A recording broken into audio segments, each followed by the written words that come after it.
Hello, I'm Alex. Today we're going to be looking at this terrestrial biome, in particular the Acadian forest. Forest ecosystems are the largest terrestrial biomes for biodiversity. Today we're going to be looking at the processes and interactions that we may encounter and their importance.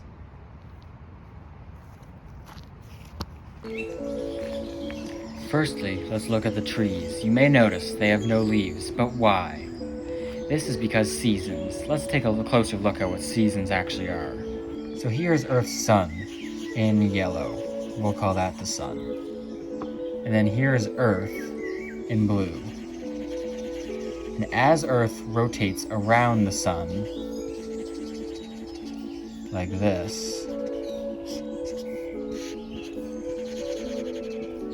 we can see that Earth is tilted on an axis, like this, shown by this line. And this side of the Earth is tilted away from the sun. This leads to uneven heating throughout the Earth, leading to different climates.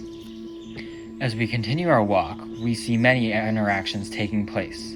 From this audio from Comoso Sheldrake called Wake Up Calls, Dawn Chorus, we hear the birds chirping and interacting with each other and the trees and their environment. We see many biotic interactions taking place, such as this water flowing over the rocks.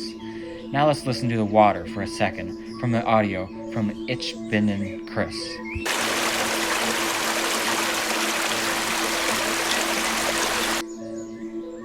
Here we can see many biotic relationships happening, such as the moss filtering the water and the mutualistic relationship of the fish waste providing nutrients to the plants and the plants in return providing cover for the fish. Moving on, let's look at the process of decomposition this forest ecosystem provides. We can see that the leaves and other dead decaying matter are being broken down as we walk. For instance, this log is being broken down by many decomposers and other bacteria. They will then pass the energy of the log back into the ecosystem, in particular to the soil for the trees to use, as well as releasing nutrients like carbon back into the atmosphere. Soil is the foundation of terrestrial biomes. It is a complex mixture of organic matter, living organisms, and minerals. Soil is separated by horizons that each have their own important role. Digging down through this topsoil, we can see the first horizon, called O horizon. Here, organic matter fallen from above is partially decomposed and creates this layer. Then we have A layer, called A horizon, characterized by a mixture of minerals, silt, and sand. Then B horizon, where clay and minerals from above down from A horizon. Finally, we have C horizon, where there is lots of weathered parent material such as bedrock. Plant roots are mostly found in the topsoil of A horizon, where they take up nutrients from the decomposing organic matter. Looking closer at the soil horizons, this is our digging down. Here we have O layer, A layer, B and C.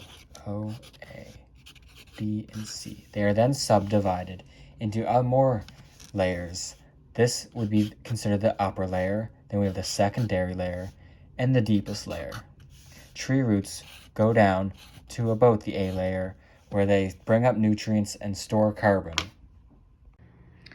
So now that we know the importance of these forests, we can look at what is happening to them. Forests like these are being cut down and being used for logging and agriculture.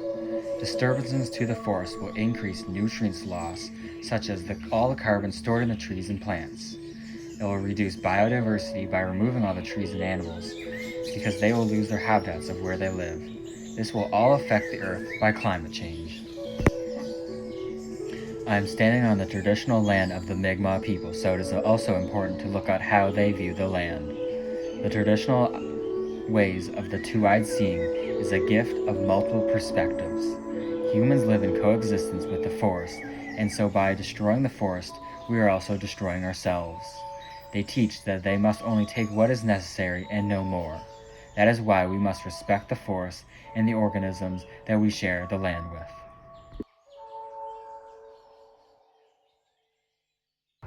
With that being said, I want to thank Rashish for the lectures and Allison and Tegan for the lab content.